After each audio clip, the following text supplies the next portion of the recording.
হ্যাঁ দেন। হ্যাঁ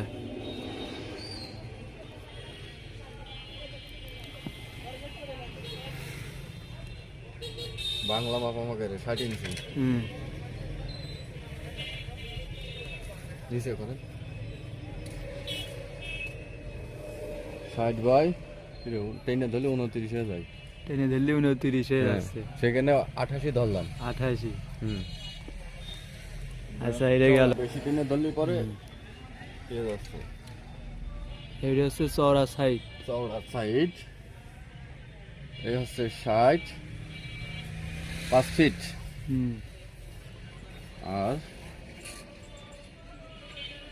এটা হচ্ছে যে 14 ইঞ্চি 6 ফিট 2 ইঞ্চি।